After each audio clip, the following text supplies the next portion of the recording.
Bonsoir à tous, j'espère que vous allez bien. Il est un peu tard, effectivement, déjà dans la journée, quelques difficultés à faire des vidéos vu le bruit ambiant. Il y a des travaux de tous les côtés, c'est infernal et puis là, c'est vrai que j'ai un petit peu de mal, à dormir parce que à m'endormir parce que comment je vais dire? J'ai mon cœur qui est un peu brisé. Mais je vous raconte, c'est pas du tout lié avec ma santé, etc. Je, je, je vous raconterai ça après. Donc, pour l'instant, je vais faire un petit point médical. Ça fait longtemps que j'ai pas fait de vidéo. D'ailleurs, à partir du mois prochain, je compte en faire une tous les premiers lundis de chaque mois. Et d'autres supplémentaires, évidemment, s'il y a des événements importants entre. Mais voilà, je vais tenir ce rythme. Donc là, concernant le petit point médical, j'ai juste fait 2 bilans sanguins. J'en ai fait un dans le cadre du cancer et un dans le cadre du diabète. Alors, dans le cadre du cancer, rien de particulier, à part les lymphocytes dont le taux reste un peu bas, mais qui a bien augmenté par rapport à la dernière fois. Le taux de CRP qui était élevé en raison de l'inflammation causée par ma pompe à insuline est devenu normal, hein. Donc c'était bien ça qui avait fait augmenter ce taux, donc c'est revenu tout à fait normal. Donc sinon tout va bien. Simplement, je suis obligée de refaire un parce que le médecin a oublié de prescrire certains taux, notamment comme les marqueurs. Donc, mais le bilan qu'il m'a fait faire pour l'instant, globalement, bon. Concernant le diabète, je dirais qu'il est moins bon. Enfin, disons qu'il continue sur sa lancée, hein. Le diabète est toujours déséquilibré. L'hémoglobine glyquée qui était à 8,6 la dernière fois est à 8,8. Donc, bon, il n'y a pas beaucoup de différence, mais ça augmente, hein, ça continue à augmenter. Il y a aussi le taux d'albumine dans les urines qui est un peu élevé, mais qui a diminué par rapport au dernier résultat, dernier contrôle. Voilà, le diabète déséquilibré peut expliquer ce truc, ça veut dire que les reins fatiguent un petit peu. Mais le médecin, dans le bref rendez-vous que nous avons eu, m'a dit qu'il n'y avait rien d'inquiétant. Donc voilà. Alors, ce diabète équilibré, c'est vrai que je vous en parle depuis un moment. J'ai évoqué des problèmes de pompe et alors effectivement, j'ai compris où était le problème de cette pompe. Ça venait de la canule qui était trop courte. Soit parce qu'il y a eu un défaut de fabrication, soit parce qu'elle n'est pas sortie assez dans son logement. Donc l'insuline, au lieu de diffuser plus largement, restait sous la peau. Ce qui a créé ces énormes œdèmes. Même sur le dernier, ça a carrément un abcès. Donc voilà, c'était ça le problème. Ça s'est répété sur plusieurs fois, donc j'ai dû tomber sur un lot qui était mauvais. Malheureusement, je n'ai pas gardé ces, ces, euh, ces pompes avec la canule trop courte. Enfin, bon. J'ai appris autre chose concernant cette pompe par le prestataire qui vient me voir tous les 6 mois. C'est le prestataire qui s'occupe de la fourniture des accessoires de la pompe. Donc il est venu faire son contrôle et on a parlé de ça. Parce que il voyait que la pompe, normalement, comme je vous l'ai déjà expliqué, on la change tous les 3 jours, ou 72 heures. Moi, des fois, je prolonge un peu parce que 72 heures, c'est le temps, je dirais, qui donne par sécurité, mais on peut rajouter 8 heures. Si on veut, mais enfin bon, on évite. Mais moi, généralement, je ne la change pas pile au bout des 72 heures. Des fois, je vais un peu plus loin. Elle m'a expliqué que malheureusement, la pompe qui était censée fonctionner 72 heures, en réalité, fonctionnait très bien 56 à 60 heures. Qu'après, l'efficacité commençait à diminuer. Donc c'est sûr que moi qui prolonge un peu, voilà. Mais déjà, il y a un problème.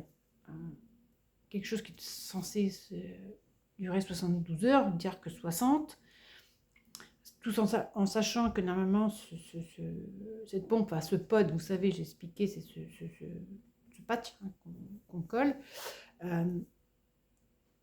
On en a la quantité strictement nécessaire. Alors qu'ils ont calculé, donc tous les 3 jours, ça fait 10 par mois, et puis voilà, ça fait 120 par an. Un peu plus, un peu moins, enfin c'est... Voilà. Mais on ne peut pas en avoir plus. Donc s'il faut la changer au bout des 60 heures, arrivé à un moment, ça va poser un problème. En fin d'année, on va se retrouver, me retrouver avec sans pod. Ça va être difficile. Donc là, il y a déjà un problème. On va expliquer comment on fait là. Autre problème qui n'aide pas dans la gestion du diabète, hein, c'est le capteur de glycémie en continu. D'après ce prestataire aussi, qui a constaté, d'après les avis des différents patients, que la nouvelle version, celle que j'ai, la version 2, n'est pas très, je dirais, fiable à 100%. Beaucoup de patients s'en plaignent. La différence avec le système 2, la version 2, c'est qu'il y a des alarmes. Quand la glycémie descend ou monte de trop, il y a une alarme. Entre nous, cette alarme, elle fonctionne 1 fois sur 20 à peu près. Donc, pas très utile. Mais c'est surtout les résultats. Les résultats de glycémie qui sont des fois, c'est du n'importe quoi. Je vais prendre par exemple, et un jour, l'appareil me dit que je suis en hypoglycémie, que je suis à 0,40. Petit doute, parce que bon, je ne ressens pas toujours les symptômes, mais à 0,40, un petit peu. Donc par sécurité, je vais quand même faire une glycémie capillaire. Bah, heureusement, parce que là, je suis en réalité à 1,68 g. Il y a quand même une énorme différence. Voilà, en soi, c'est pas quelque chose, pas très grave, parce que si je m'étais resucrée, ce que je ne fais pas forcément quand je suis en hypo, hein, pour moi, le corps compense. Mais si je m'étais resucrée, c'était pas bien grave, je me suis retrouvée un peu plus en hyper. C'est pas bien méchant. Mais c'est le contraire. Parce que, après cet événement, j'ai eu le sens inverse. J'ai la pompe qui m'annonce que je suis en hyperglycémie, je pense pas loin des 3 grammes, un truc comme ça. Vu l'incident précédent, j'ai quand même vérifié. Bah, heureusement, parce que j'étais en hypoglycémie. J'étais à 0,60. Bon, je ne la ressentais pas. Mais heureusement que je me suis contrôlée, parce que en cas d'hyperglycémie, on fait une injection supplémentaire d'insuline. Là, je ne l'ai pas fait, heureusement, parce que ça veut dire que je m'injectais de l'insuline alors que j'étais déjà en hypo. C'est déjà un peu plus grave. Donc voilà, c'est pas fiable. J'ai même encore eu d'exemples ce matin où au réveil, il m'annonce que je suis encore en hypo. Je suis souvent en ce moment à 0,60. Oui, c'est 0,60. Et une demi-heure après, mais alors une demi-heure après, il me dit que je suis en hyper à 2,70 g. Je n'ai rien pris, je n'ai absolument rien mangé. Et en une demi-heure,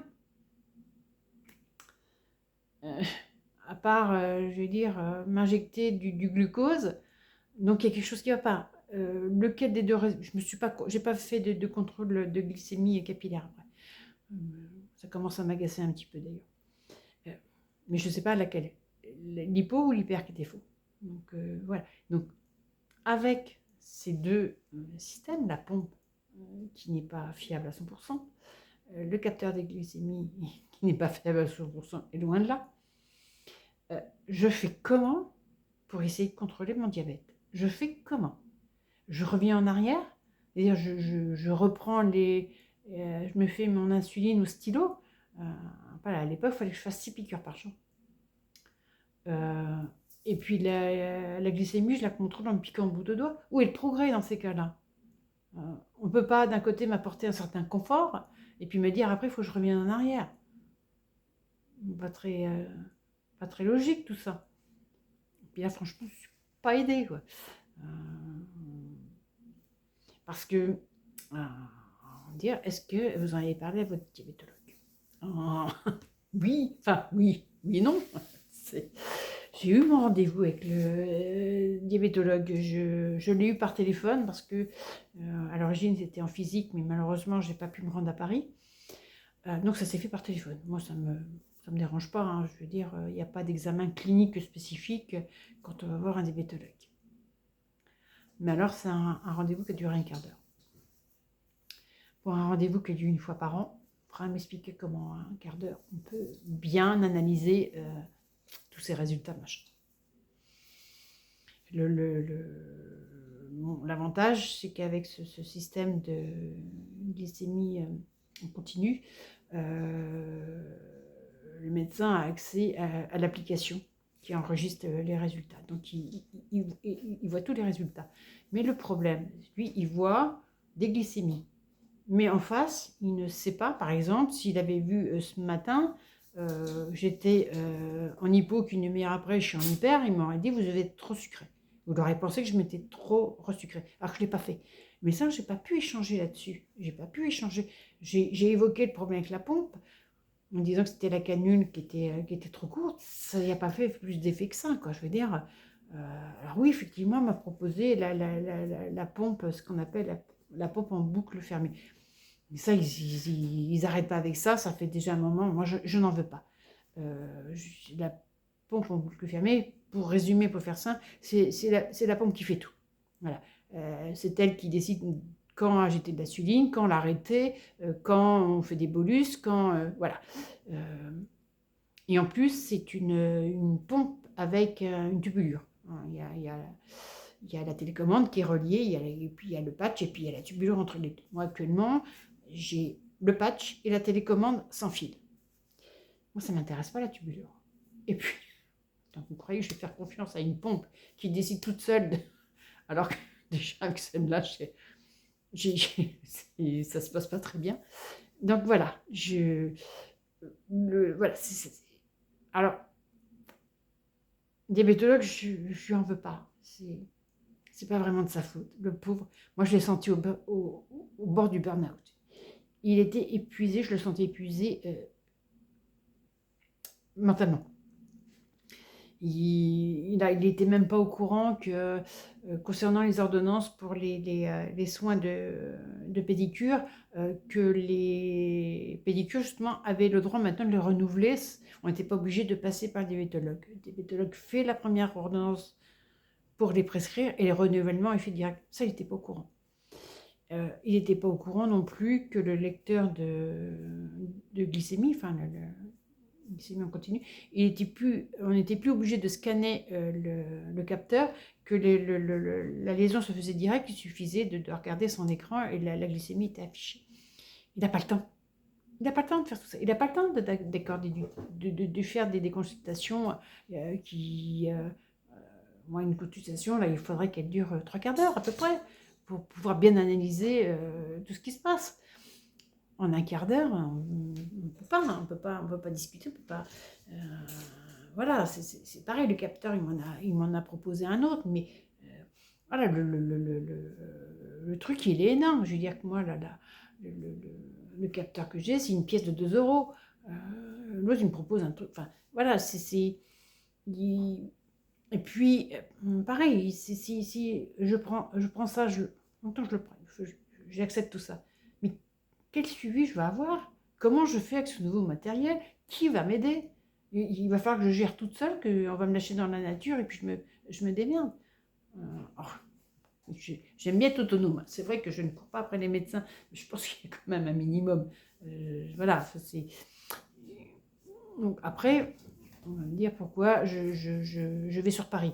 Je l'ai déjà expliqué, c'est qu'ici les hôpitaux en Pays de Loire n'ont plus les moyens de prendre des patients avec des pathologies chroniques, dont notamment le diabète. Donc ils envoient dans le privé. Alors ils ne le disent pas, hein, mais ils vous disent, oh, bah, je vous conseille d'aller voir tel médecin, mais c'est dans le privé. Donc comme je l'ai dit, j'ai fait l'expérience des médecins, des diabétologues dans le privé. Ils ont... je dirais, des obligations de bons résultats. C'est-à-dire qu'ils ont l'obligation d'avoir des patients diabétiques avec des patients ayant un diabète bien équilibré. Voilà, il faut qu'ils soient bien équilibrés. Donc c'est pour ça que généralement, ils n'acceptent que les patients faciles. Alors moi, je ne rentre pas dans ces critères. Diabète ancien, je ne suis pas une patiente docile. Enfin, je ne dis pas oui à tout. Hein. J'ai un diabète difficile à équilibrer. Et en plus, j'ai un cancer. C'est-à-dire que c'est pas avec moi qu'il va obtenir des bonnes stats. Donc voilà les difficultés. Donc, et ben on va continuer, on va faire ça. Ah oui, je vais quand même vous parler un petit peu de mon genou. Voilà, au bout de 3 mois, je sais maintenant que c'est un problème de ménisque. C'est une fissure au ménisque externe. C'est pas dû à la chute, hein, c'est pas accidentel, c'est de l'usure. Le médecin traitant, ça m'a fait rire, me dit qu'il n'y a pas grand chose à faire, qu'on m'a quand même demandé l'avis d'un chirurgien, mais à mon avis, il va peut-être vous opérer. Je dis, ah bon, et pourquoi? À cause de votre âge. Donc, ce qui veut dire qu'à 63 ans, je n'ai pas besoin d'avoir un genou en bon état. À 63 ans, on est fini. Voilà, je considère que je suis plus active.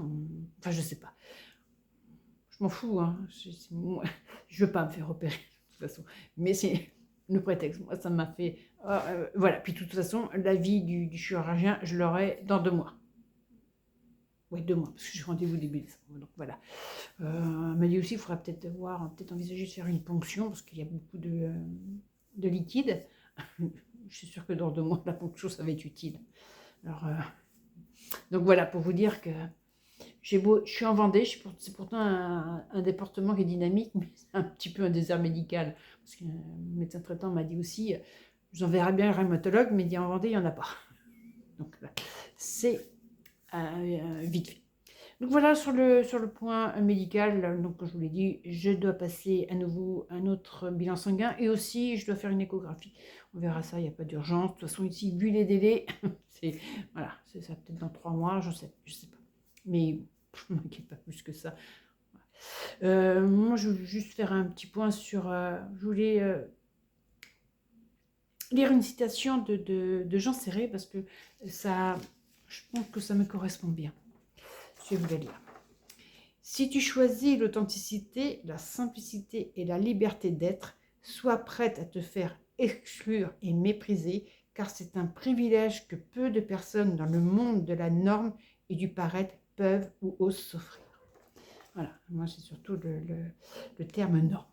Alors, moi je sais que je suis hors norme. Hors norme, surtout dans le monde de ces groupes auxquels je me suis inscrite à différents groupes, notamment de patients et de jeunes, de patients, surtout au domaine je regarde ce qu'il y a mon chat quand on tire des bêtises, notamment du cancer, parce que le diabète, j'ai arrêté. Simplement, je veux quand même préciser qu'il y a un groupe de jeunes, sur lequel je me sens très bien, très à l'aise. Je me sens acceptée telle que je suis. Je n'ai pas besoin d'être dans les normes. La personne qui lit mes vidéos va se reconnaître. Moi, cette personne, je l'apprécie énormément. J'adore son franc-parler. Des fois, prends pas de gants, mais j'adore ça. Et en plus, c'est une personne qui fait d'énormes recherches. Quand elle annonce quelque chose, vous mettez les documents derrière. On peut être d'accord ou pas d'accord, hein. On peut croire ou pas croire, mais il y a les documents. À nous de faire nos propres opinions. Moi, je sais qu'au début, j'ai pas voulu écouter ses conseils parce que j'avais toujours un argument, j'avais toujours oui, mais ça je peux pas parce que j'ai ceci, oui, mais ça je peux pas parce que j'ai d'accord, mais moi je peux pas le faire, moi je peux pas. Je suis revenue là-dessus, elle avait raison, maintenant je l'écoute, je prends pas tout à la lettre non plus, hein. Mais voilà, je reconnais qu'elle avait extrêmement raison dans ce qu'elle me disait. Donc moi je la remercie infiniment. Et puis, j'apprécie les gens qui sont sur ce groupe, les membres. Voilà, c'est vraiment un groupe où je me sens vraiment bien acceptée, bien à l'aise. Sinon, sur le reste, voilà, je dis que le problème, je ne remplis aucune case. Notamment dans le monde du cancer, voilà, je n'ai aucun symptôme à partager, je ressens rien. Je ne partage pas mes traitements, j'en ai pas. Donc je ne peux pas parler d'effets secondaires, je ne peux pas parler de compléments alimentaires, comment on peut se les procurer, les effets, les machins, les labos, je ne peux pas. L'alimentation, je fais tout le contraire de ce qu'ils disent qu'il ne faut pas prendre. Voilà, je ne fais aucun régime. Le jeûne, je le fais sans aucune contrainte. Enfin, je le fais comme ça. Je ne prépare pas 3 mois à l'avance. Voilà, le seul truc que je fais, et ça c'est sur les conseils de cette personne, et je reconnais, c'est de 3 jours à peu près avant, je diminue fortement les protéines. Ça leur rend le jeûne plus facile. Mais voilà. Mais sinon, c'est... Donc, je partage... Donc, ces personnes-là, quand elles écrivent qu'elles m'acceptent, enfin, que chacun fait comme il veut, chacun fait ses choix, c'est comme écrit du bout des doigts. Comme on peut dire, c'est dit du bout des lèvres. Mais je les comprends, j'ai rien à partager avec elles, je ne les intéresse pas. Une fois, j'ai partagé 2 recettes. Une recette de pain cétogène, de petits pains cétogènes, et de muffins à la mûre. La première réaction, ça a été, pas tout le monde, hein, pas tous, mais j'ai eu des réactions, oh, il doit y avoir plein de glucides. Tout ça parce que on a des a priori parce que je dis que je ne fais pas de régime. Mais ce n'est pas parce que je ne fais pas de régime que je me gave de glucides. Pour info, les 2 recettes, il y avait 3 grammes de glucides dans chaque truc. Donc, voilà. Donc, je suis aussi capable de faire des recettes avec peu de glucides. Je suis capable de manger peu de glucides. Enfin, voilà. Mais moi, j'ai la liberté. Je mange ce qui me fait plaisir. Sans arrière-pensée. Mais c'est pas pour ça que je me gave de tout et de n'importe quoi. Voilà, c'est ça. Je suis pas dans les normes, je respecte pas les règles qu'il y en a qui mettent en place. J'ai un peu de mal je veux dire que les gens ont besoin d'être encadrés, ont besoin d'avoir des trucs. C'est pas une critique, hein. Je pense que la société a créé ce besoin. Les gens se sentent en sécurité peut-être quand ils ont ces règles à suivre. C'est des repères peut-être, je ne sais pas. Moi, j'ai décidé de m'affranchir de tout ça et de gagner une certaine liberté. Peut-être que je la paye. Mais au moins, je profite de la vie. Et voilà, je sais que ces personnes, c'est pas évident, hein, je te le dis. Moi, quand je vois sur ces groupes, il y a des gens qui vivent des choses terribles, hein, c'est très difficile. Donc, qui prennent des compléments, des médicaments, mais ce sont leurs choix, je ne les juge pas. Simplement, c'est pas moi, c'est pas ma vision des choses. C'est moi, c'est uniquement moi. Je dis pas que c'est ma solution, je dis pas, j'ai toujours dit, ce sont mes choix, et maintenant je vais expliquer quelle est ma vision des choses. Je ne vais pas me faire des amis non plus. Mais c'est comme ça que je vois les choses. Je peux me tromper, j'ai peut-être tort, mais c'est ma vision. Je vais peut-être revenir un jour dessus. Hein. Peut-être qu'on prouvera, comme au début, hein, que la personne me donnait des conseils sur mon alimentation, mes jeûnes, etc. Que je n'écoutais pas. Je suis persuadée d'avoir raison. Je suis revenue, hein, mais je ne suis pas non plus complètement obtus. Hein. Ma vision des choses. Pour moi, le sucre n'est pas l'origine première du cancer. Les cellules cancéreuses se nourrissent du sucre. Mais comme elles se nourrissent de protéines, de glucides, même de cétones, de tout ça. Pour moi, c'est le glucose qui, au lieu d'être transformé en énergie, fermente parce que les mitochondries ne fonctionnent pas correctement. Donc, on va dire que c'est le sucre, parce qu'il fermente. C'est pas l'origine directe, c'est pas le sucre qui est venu créer un dysfonctionnement au niveau des mitochondries. J'ai posé la question, m'a jamais répondu. Donc, pour moi. Donc voilà. Donc moi, je vois les choses comme ça. Et pour moi, c'est pas en affamant les cellules, de toute façon en trouvant toujours une nourriture, déjà même quand on est en jeûne, le corps continue à produire du glucose. Donc quelque part, ils ont un peu d'aliments. Ils n'en ont pas beaucoup, c'est sûr, mais il y a quand même du glucose dans le corps. Donc moi, c'est le corps qui va détruire les cellules cancéreuses. C'est pas elles qui vont se détruire toutes seules parce qu'elles seront affamées. C'est le corps qui aura retrouvé sa capacité à s'auto-guérir. C'est comme ça que je vois les choses. Donc c'est pour ça que je ne ferai pas de régime. Je continuerai mes jeûnes, tout simplement. À la, je veux dire, selon, sans règle particulière, je veux dire, je ne vais pas faire des rythmes particuliers. Je ne vais pas dire, je vais faire un jeûne tous les 4 semaines, toutes les 3 semaines. Je fais, la seule chose que je fais quand je fais un jeûne, c'est au minimum 5 jours. Au minimum. Après, je peux aller voir plus. Mais c'est au minimum 5 jours. C'est tout. C'est la règle, on va dire la règle. C'est le seul truc que je m'impose. Moi, je m'impose, attention. Quand là, j'ai voulu en faire, ça a été la canicule. Les 5 jours, je ne sais pas fait. Mais voilà. Mais j'essaie de faire au minimum 5 jours. Mais je ne peux pas dire si j'ai une cadence particulière. Absolument pas. C'est comment je me sens. Je sais que là, peut-être que je vais en faire un peu plus à cause de ce diabète déséquilibré.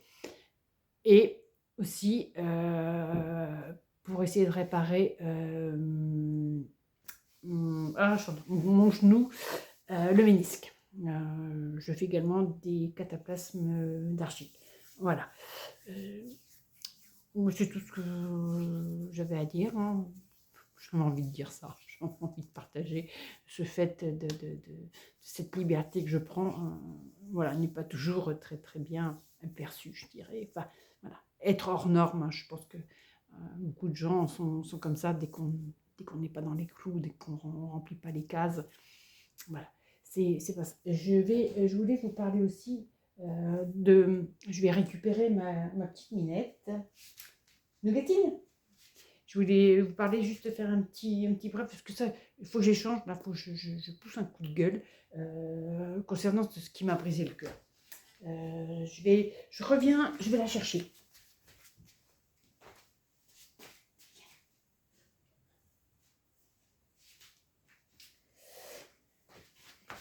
Voilà, ben voilà. Donc ça n'a rien à voir avec ce que je partage que par exemple mes vidéos, mais là, alors je vous présente Nougatine, petite femelle. Regardez, voilà, regarde, comme elle est belle, elle est adorable. Alors c'est une petite minette que j'ai, bon elle peut pas se laisser faire, mais c'est une petite minette que j'ai recueillie parce qu'elle a été abandonnée le 23 septembre. Voilà, le propriétaire s'est donné bonne conscience, hein, il a mis un collier et un petit puce avant de l'acheter à la rue. Donc moi je voyais ces photos les images qui passaient sur les réseaux en disant, tout le monde disait, il y a une petite minette qui est perdue, qui sont perdues, à la fin elle miaule, etc. Moi j'ai vu des photos, j'ai dit je vais aller la récupérer, je ne peux pas la laisser à la rue, ça a été plus fort que moi. Je croyais bien faire en plus. Hein. Donc je l'ai recueillie, j'ai averti la mairie, les associations, enfin tout, en précisant bien que je ne pourrais pas l'adopter. Donc le délai, j'ai laissé passer le délai de 8 jours, hein, normalement c'est ça, avant de déclarer un animal abandonné, donc j'ai fait comme si elle était à la fourrière. Donc je commence à contacter les assos pour dire, voilà, moi j'ai averti que je ne pouvais pas l'adopter, je n'ai pas les moyens d'assurer les frais vétérinaires, il faut la stériliser, il faut la vacciner, il faut l'identifier, je ne peux pas assumer, j'ai un chien moi, qui est âgé et qui demande aussi des frais vétérinaires, voilà, il faut... moi je veux bien la garder le temps qu'elle soit adoptée. Est-ce que vous pouvez me trouver des solutions? Les réponses que j'ai eues, alors pas toutes, mais la plupart, m'ont jeté à la figure, un peu ça, moi je l'ai pris comme ça, le texte de loi qui rappelle que c'est aux mairies de faire le nécessaire auprès des animaux errants pour les emmener à la fourrière. Or, la fourrière, on sait très bien, même si personne ne veut le reconnaître, que vu le nombre d'animaux abandonnés et le peu de place qu'il y a les refuges, les assos, il y en a beaucoup qui sont euthanasiés, qu'ils soient jeunes, en bonne santé, enfin, il n'y a pas de différence. Et donc là, moi, là, ça me brise le cœur. Là, je comprends pas.